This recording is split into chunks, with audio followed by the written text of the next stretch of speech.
Guys Unacademy पे NDA category के लिए प्राइस हाइक होने वाला है, जो कि अपने स्क्रीन पर देख सकते हैं। Subscription price increasing by 15%, applicable from 1 December 2021। So guys can go quickly and join the batch. Yes, अब आगे देखिए, यहाँ पे संकल्प एनडीए 1 2021 के लिए बैच आ चुका है, जो कि बहुत ही बेस्ट बैच है, बहुत अच्छा बैच है। आप लोग इसे भी जाके इनरोल कर सकते हो, ज्वाइन कर सकते हो, ठीक है। जो कि 24 से लेकर ये 10 अप्रैल तक बैच चलेगा, ठीक है।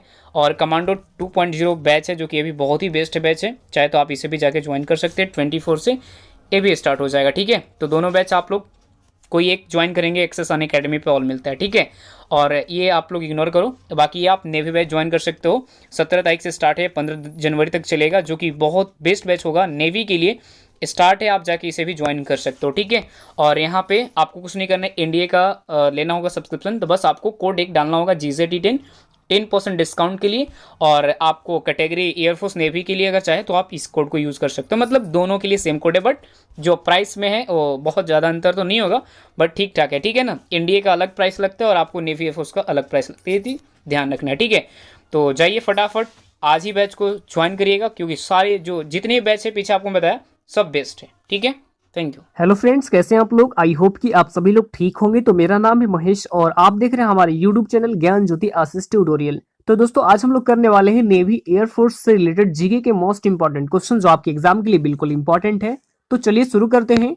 और आपको वीडियो को शुरू करने से पहले मैं आपको बता दूं कि अगर आप इस वीडियो की पूरी पीडीएफ डाउनलोड करना चाहते हैं तो हमारे इस वीडियो के डिस्क्रिप्शन बॉक्स में टेलीग्राम और इंस्टाग्राम दोनों का लिंक दे दिया गया है। तो सबसे पहले आपको क्या करना होगा, टेलीग्राम चैनल ज्वाइन करना है और वहां से सारे वीडियो पीडीएफ फाइल को डाउनलोड कर सकते हैं, ठीक है। तो चलिए शुरू करते हैं। और यहाँ पर देखेंगे पहला क्वेश्चन आप लोगों के स्क्रीन के ऊपर ये है।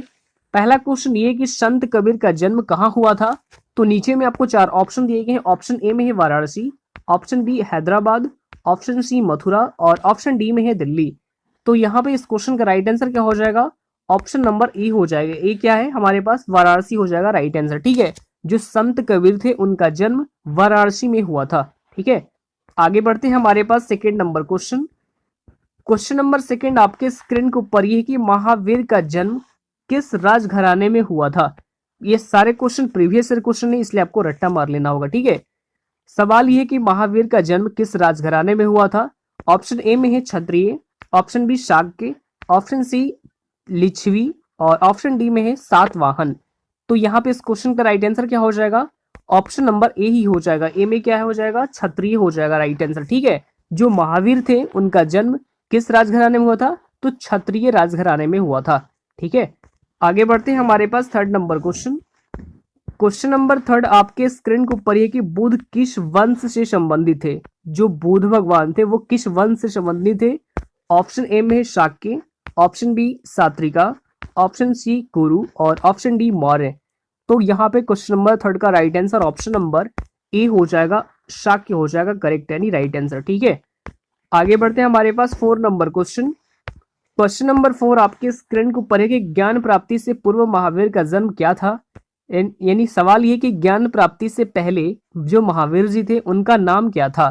तो ऑप्शन ए में है Vardhaman, option B Anshuman, option C Sudhakar और ऑप्शन डी सोमदत्त।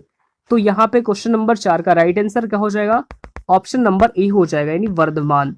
जो महावीर थे उनको ज्ञान प्राप्ति से पहले उनका वर्धमान नाम था, ठीक है। आगे बढ़ते हैं हमारे पास 5 नंबर क्वेश्चन।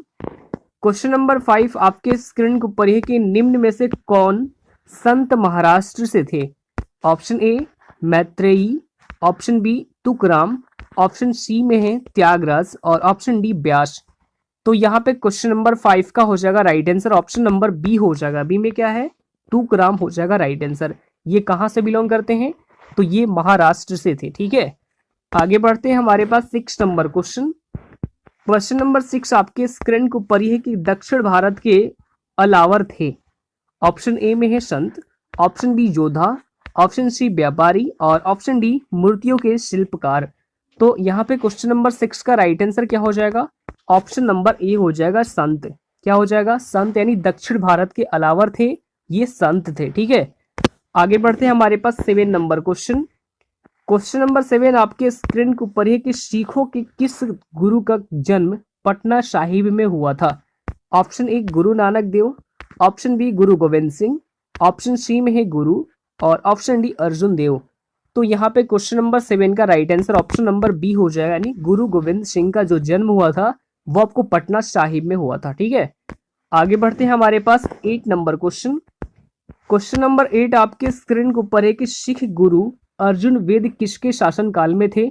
ऑप्शन ए में आपके पास क्या है, यहाँ पे आपको बता देता हूँ। ऑप्शन ए में है होगा option A Shahjahan, option B Jahangir, option C Humayun और ऑप्शन डी अकबर। तो क्वेश्चन नंबर 8 का यहाँ पे right answer option number B हो जाएगा। बी में हमारे पास क्या है, जहांगीर हो जाएगा राइट आंसर। ठीक है, जो सिख गुरु यानी अर्जुन देव किसके शासनकाल में थे, तो ये जहांगीर में शासनकाल थे। ठीक है, जहांगीर के शासनकाल में थे। ठीक है, आगे बढ़ते हैं हमारे पास 9 नंबर क्वेश्चन। क्वेश्चन नंबर 9 आपके स्क्रीन के ऊपर ये है कि खालसा की स्थापना किसने की। जो खालसा थी उसकी स्थापना किसने की थी।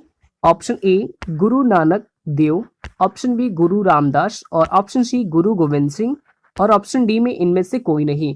तो क्वेश्चन नंबर 9 का यहाँ पे right answer option number C हो जाएगा। सी में हमारे पास क्या है, यानी गुरु गोविंद सिंह हो जाएगा राइट आंसर। ठीक है, जो खालसा की स्थापना की गई थी वो गुरु गोविंद सिंह के ही द्वारा की गई थी। ठीक है, आगे बढ़ते हैं हमारे पास 10 नंबर क्वेश्चन। क्वेश्चन नंबर 10 बहुत ही इंपॉर्टेंट है, इसलिए इसको भी आपको याद रखना होगा। सवाल ये है कि राग, आपको अच्छे से सवाल को समझना होगा। राग मियाँ की मलाहरा का रचयिता किसे माना जाता है। ऑप्शन ए अमीर खुसरो को, option B Tansen, option C Swami Haridas और ऑप्शन डी बैजू बावड़ा। तो यहाँ पे क्वेश्चन नंबर 10 का राइट आंसर क्या हो जाएगा, ऑप्शन नंबर बी हो जाएगा, यानी तानसेन हो जाएगा करेक्ट यानी राइट आंसर। ठीक है, आगे बढ़ते हैं हमारे पास 11 यानी 11 नंबर प्रश्न। प्रश्न संख्या 11 आपके स्क्रीन के ऊपर ये है और ये सारे क्वेश्चन आपको बिल्कुल यहाँ पे ध्यान से देखना होगा। ठीक है, क्वेश्चन नंबर 11 आपके स्क्रीन के ऊपर ये है कि हाल ही में प्राकृतिक चिकित्सा दिवस ये कब मनाया गया है। तो देखिए ये अभी हाल ही में मनाया गया 18 नवंबर को। कब मनाया गया है, 18 नवंबर को मनाया गया है, यानी right answer option number D हो जाएगा। और ये दिवस किसके द्वारा मनाया जाता है, तो ये मनाया जाता है आयुष मंत्रालय के द्वारा। किसके द्वारा, आयुष मंत्रालय के द्वारा। और प्रेजेंट टाइम में हमारे आयुष मंत्री कौन है, तो ये है श्रीपद यशो नायक और इनकी कॉन्स्टिट्यूंसी है नॉर्थ गोवा। ठीक है, तो ये भी आपको यहाँ पे याद रखना होगा। और यहाँ पे नवंबर माह के सभी इंपॉर्टेंट डेज को डिस्कस कर लेते हैं। तो 14 नवंबर का कौन सा दिवस मनाया गया है, तो 14 नवंबर को मनाया गया है वर्ल्ड डायबिटीज डे का। कौन सा दिवस, वर्ल्ड डायबिटीज डे, ये मनाया गया है आपको 14 नवंबर को। और साथ ही साथ एक और दिवस मनाया गया है 14 नवंबर को, नेशनल चिल्ड्रन डे। क्या, नेशनल चिल्ड्रन डे, ये भी मनाया गया है आपको 14 नवंबर को ही। ये आप सभी को पता होगा कि जो नेशनल चिल्ड्रन डे ये आपको 14 नवंबर को ही मनाया जाता है। ठीक है, 16 नवंबर को कौन सा दिवस मनाया गया है, तो 16 नवंबर को मनाया गया है नेशनल प्रेस डे। जबकि वर्ल्ड प्रेस फ्रीडम डे ये मनाया जाता है 3 मई को। कब मनाया जाता है, 3 मई को मनाया जाता है।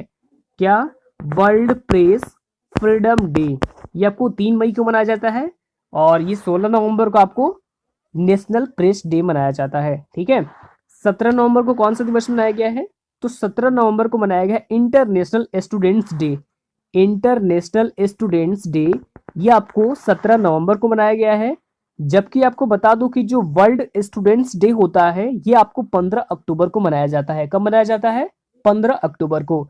तो ये सारे ही डेज आपको यहाँ पे याद रखने होंगे। ठीक है, अब आगे बढ़ते हैं हमारे पास नेक्स्ट क्वेश्चन। क्वेश्चन नंबर 12 आपके स्क्रीन के ऊपर ही है और ये भी क्वेश्चन आपके एग्जाम के लिए बिल्कुल इंपॉर्टेंट है, तो इसको भी आपको यहाँ पे ध्यान से देखना होगा। क्वेश्चन नंबर 12 आपके स्क्रीन के ऊपर ये है कि हाल ही में pro N Bhaduri memorial lecture award 2020 से किसे सम्मानित किया गया है। तो देखिए ये भी क्वेश्चन आपके एग्जाम के लिए तो और भी इंपॉर्टेंट है। तो ये अभी हाल ही में सम्मानित किए गए हैं डॉक्टर संसुता कर को। किसको, डॉक्टर संसुता कर को, यानी राइट आंसर भी ऑप्शन नंबर डी हो जाएगा। ठीक है, और इन्हें society of biological chemistry Bengaluru के द्वारा इन्हें सम्मानित किया गया है। ठीक है, और यहाँ पे हम सभी जो ऑप्शन दिए गए इन सभी के बारे में डिस्कस कर लेते हैं। तो जो रस्किन बॉन्ड है जो ऑप्शन नंबर ए में दिया गया है, तो रस्किन बॉन्ड इन्हें अभी हाल ही में Tata literature life time achievement award से भी नवाजा गया है। और यहाँ पे हम बात कर लेते हैं यदि एस हरीश के बारे में, तो एस हरीश एक मलयालम लेखक हैं जिन्हें अभी हाल ही में जेसीबी साहित्य अवार्ड से नवाजा गया है। ठीक है, अब यहाँ पे हम बात करते हैं हरिहरन के बारे में। तो इन्हें अभी हाल ही में मलयालम सिनेमा के लिए आजीविका योगदान के लिए आईसी नहीं, जेसी डेनियल अवार्ड से नवाजा गया है। तो ये भी आपको यहाँ पे याद रखना होगा, ठीक है। आगे बढ़ते हैं, हमारे पास 13 यानी 13 नंबर प्रश्न। प्रश्न संख्या 13 आपके स्क्रीन के ऊपर ये है और ये भी क्वेश्चन बिल्कुल इंपॉर्टेंट है, ध्यान से देखेंगे। प्रश्न संख्या 13 यहाँ पे, हाल ही में नासा ने पहली पूर्ण व्यावसायिक उड़ान से कितने अंतरिक्ष यात्रियों को अंतरराष्ट्रीय स्टेशन भेजा है। ये भी क्वेश्चन आपके एग्जाम में बहुत बार पूछे जाएंगे, क्योंकि ये जो सवाल है ये बहुत ही इंपॉर्टेंट है और ये नासा से रिलेटेड है, ठीक है। तो ये अभी हाल ही में भेजे गए हैं टोटल 4 अंतरिक्ष यात्री। कितने? टोटल 4 अंतरिक्ष यात्री, ठीक है। तो देखिए जो स्पेस एक्स है, स्पेस एक्स जो कि एक अमेरिकन कंपनी है, यानी जो अमेरिका की एक प्राइवेट कंपनी है, और इसी स्पेस एक्स के रॉकेट से 4 अंतरिक्ष यात्रियों को आईएसएस यानी कि इंटरनेशनल स्पेस स्टेशन भेजा गया है, ठीक है। अब यहाँ पे हम बात कर लेते हैं सबसे पहले नासा के बारे में। किसके बारे में? नासा के बारे में। नासा, तो इसकी फुल फॉर्म क्या होती है? फुल फॉर्म आपको यहाँ पे नोट कर लेना होगा, ठीक है। नासा और जो नासा है ये एक अमेरिका की स्पेस एजेंसी है, जिसकी स्थापना आपको 1958 में की गई थी। कब की गई थी? 1958 में नासा की स्थापना की गई थी और इसका हेडक्वार्टर आपको वाशिंगटन डीसी में स्थित है। कहां पर स्थित है? वाशिंगटन डीसी में स्थित है, ठीक है। आगे बढ़ते हैं, हमारे पास 14 यानी 14 नंबर प्रश्न।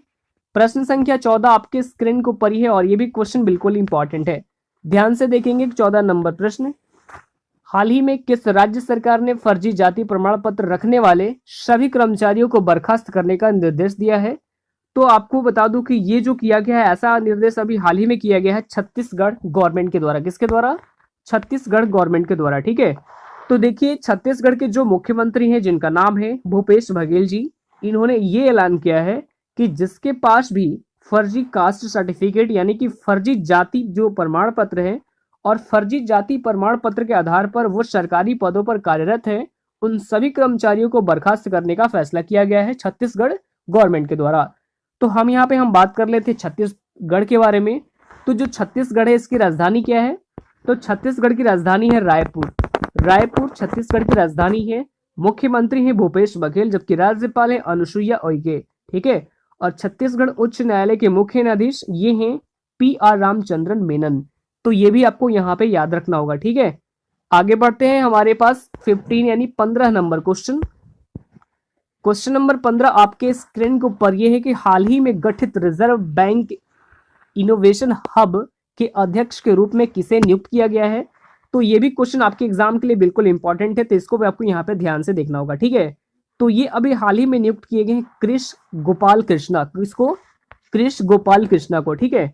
तो देखिए जो रिजर्व बैंक ऑफ इंडिया है, इसने अभी हाल ही में RBIH का गठन किया है। और क्यों किया है? तो वित्तीय जो क्षेत्रों में यानी जो इनोवेशन करता है, यानी कि जो नवाचार को बढ़ावा देने के लिए, जिसका नाम क्या है? Reserve bank of innovation hub. और इसमें टोटल 10 सदस्य होंगे और 10 में से एक अध्यक्ष होंगे, बाकी 9 मेंबर होंगे, ठीक है। और इसी के जो अध्यक्ष बने हैं ये बने हैं कृष गोपाल कृष्णा, ठीक है। और अब यहाँ पे हम बात कर लेते हैं RBI के बारे में। किसके बारे में? रिजर्व बैंक ऑफ इंडिया के बारे में। तो देखिए इसकी स्थापना की गई थी 1 अप्रैल 1935 को। हेडक्वार्टर स्थित है मुंबई महाराष्ट्र में। और प्रेजेंट टाइम में इसके जो वहाँ के गवर्नर हैं वो है शक्तिकांत दास जी। कौन है? शक्तिकांत दास जी, जो RBI के क्या है? गवर्नर हैं अभी प्रेजेंट टाइम में, ठीक है। आगे बढ़ते हैं, हमारे पास 16 यानी 16 नंबर प्रश्न। प्रश्न संख्या 16 आपके स्क्रीन को ऊपर है कि हाल ही में किस खिलाड़ी को टेनिस के 2020 ATP टूर नंबर 1 ट्रॉफी से सम्मानित किया गया है? ये भी क्वेश्चन आपके एग्जाम के लिए बिल्कुल इंपॉर्टेंट होंगे। तो ये अभी हाल ही में सम्मानित किए गए हैं नोवाक जोकोविच को। किसको? यानी राइट आंसर ऑप्शन नंबर क्या हो जाएगा? ए हो जाएगा, ठीक है। तो नोवाक जोकोविच जो कि सर्बिया से बिलोंग करते हैं। कहाँ से बिलोंग करते हैं? सर्बिया से बिलोंग करते हैं। मतलब ये कहा जा सकता है कि ATP रैंकिंग में ये पहले स्थान पर है। अब यहाँ पे जो ATP है ये क्या है? यानी कि इसकी फुल फॉर्म जो होती है वो होती है एसोसिएशन ऑफ टेनिस परफॉर्मेंस, ठीक है। तो इसकी स्थापना हुई थी 1972 में। ATP की स्थापना कब की गई थी? 1972 में की गई थी। और इसी ATP रैंकिंग में सर्बिया की जो नोवाक जोकोविच है ये है पहले स्थान पर। दूसरे स्थान पर है राफेल नडाल। कौन है? पहले स्थान पर तो नोवाक जोकोविच है। दूसरे स्थान पर है नोवाक राफेल नडाल, और जो कि आपको कहाँ से बिलोंग करते हैं, ये आपको स्पेन से बिलोंग करते हैं। कहाँ से? जो राफेल नडाल है ये स्पेन से बिलोंग करते हैं। और तीसरे स्थान पर है डोमिनिक थिएम। कौन है? डोमिनिक थिएम, ये तीसरे स्थान पर है, जो कि ऑस्ट्रिया से बिलोंग करते हैं। जबकि चौथे स्थान पर है डेनियल मेदवेदेव, जो कि बिलोंग करते हैं कहाँ से? रशिया से बिलोंग करते हैं।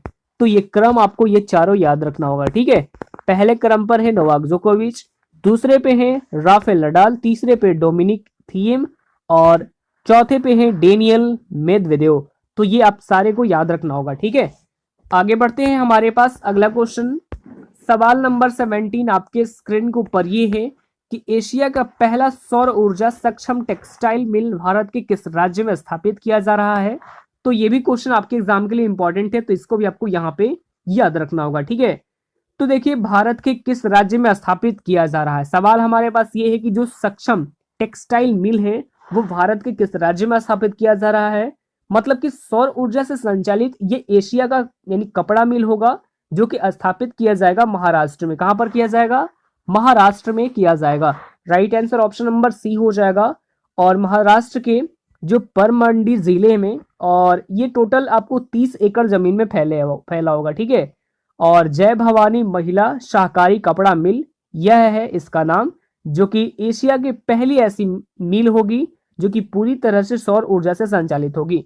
और ये टोटल आपको 100 करोड़ रुपए की लागत से तैयार किया जा रहा है। कितने करोड़ की लागत से?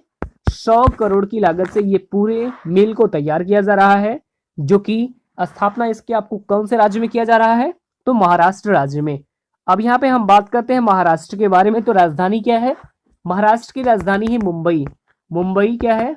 महाराष्ट्र की राजधानी है। ये आपको नोट कर लेना होगा, आप अगर नहीं जानते होंगे तो, ठीक है। मुख्यमंत्री तो ये है उद्धव ठाकरे। राज्यपाल है भगत सिंह कोश्यारी, जो कि गोवा के भी राज्यपाल का भी एडिशनल चार्ज संभाल रहे हैं भगत सिंह कोश्यारी जी, ठीक है। आगे बढ़ते हैं, हमारे पास 17 हो गया। 18 नंबर प्रश्न, प्रश्न संख्या 18 आपके स्क्रीन को ऊपर है कि हाल ही में विश्व आर्थिक मंच द्वारा जारी किए गए एक 36 स्मार्ट सिटी रोड मैप शहरों में भारत की कितनी शहरों को चुना गया है। तो ये क्वेश्चन भी आपके एग्जाम के लिए बिल्कुल इंपॉर्टेंट है, तो इसको भी आपको यहाँ पे ध्यान से देखना होगा, ठीक है। तो देखिए ये चुना गया है कुल 4 शहरों को। कितने शहरों को? टोटल 4 शहरों को किया गया है। यहाँ पे 2 की जगह क्या लिखेंगे हम? 4 कर देंगे, ठीक है। आपको पीडीएफ में मॉडिफाई कर दी जाएगी। तो ये टोटल 4 शहरों को चुना गया है। तो देखिए जो वर्ल्ड इकोनॉमी जो फोरम है, इसने नई तकनीकों को सुरक्षित रूप से अपनाने के लिए यानी बेहतरीन रोड मैप तैयार करने वाले कुल 36 वैश्विक शहरों को लिस्ट जारी की थी, जिसमें भारत के कुल 4 शहर शामिल है किए गए हैं, ठीक है। 4 शहर कौन कौन से हैं? एक तो है बेंगलुरु, दूसरा है फरीदाबाद, तीसरा है इंदौर और चौथा है हैदराबाद। और इन्हीं 4 शहरों को शामिल किया गया है। तो ये आपको याद रखना होगा, ठीक है। स्मार्ट सिटी रोड मैप में ये 4 शहरों को शामिल किया गया, भारत के 4 शहर। फिर से आप 4 शहरों का नाम नोट कर सकते हैं। यहाँ पे पहला है बेंगलुरु, दूसरा है फरीदाबाद, तीसरा है इंदौर और चौथा है हैदराबाद। तो ये सारे शहरों का आपको यानी जो 4 शहर है ये आपको याद रखना होगा। आगे बढ़ते हैं, हमारे पास 19 यानी 19 नंबर प्रश्न, प्रश्न संख्या 19 आपके स्क्रीन के ऊपर ही है, और ये भी क्वेश्चन बिल्कुल इंपॉर्टेंट है, ठीक है। तो सवाल हमारे पास 19 नंबर ये है कि हाल ही में जो इक्विटास स्मॉल फाइनेंस बैंक ने अपना ब्रांड एम्बेसडर ये किसे बनाया गया है। तो देखिए ये जो क्वेश्चन है ये ब्रांड एम्बेसडर से रिलेटेड है, ठीक है। तो ये आपको यहाँ पे याद रखना होगा। तो इसे अभी हाल ही में जो ब्रांड एम्बेसडर बनाया गया है, ये अभी हाल ही में बन गई है। कौन बनी है? पीवी सिंधु बन गई है। राइट आंसर क्या हो जाएगा? ऑप्शन नंबर ए हो जाएगा, ठीक है। अब आगे बढ़ते हैं, हमारे पास 20 यानी 20 नंबर क्वेश्चन, क्वेश्चन नंबर 20 आपके स्क्रीन के ऊपर है कि हाल ही में फाइनेंस पीयर के ब्रांड एम्बेसडर किसे बनाया गया है। तो ये भी क्वेश्चन बिल्कुल इंपॉर्टेंट है। ये अभी हाल ही में बनाया गया हरभजन सिंह को। किसको बनाया गया है? हरभजन सिंह को बनाया गया है। तो ये भी आपको यहाँ पे याद रखना होगा, और इस क्वेश्चन का right answer option number C हो जाएगा। तो ये सारे ही क्वेश्चन आपको यहाँ पे याद रखने होंगे, और ये सारे क्वेश्चन आपके एग्जाम के लिए बिल्कुल इंपॉर्टेंट है। अगर आपको ये वीडियो अच्छा लगा तो वीडियो को लाइक कीजिए, कमेंट कीजिए, और अपने स्टडी ग्रुप में एटलीस्ट एक शेयर भी कर दीजिए, ठीक है। तो चलिए फिर मिलते हैं नेक्स्ट वीडियो में, तब तक के लिए bye bye, take care, all the best, thank you.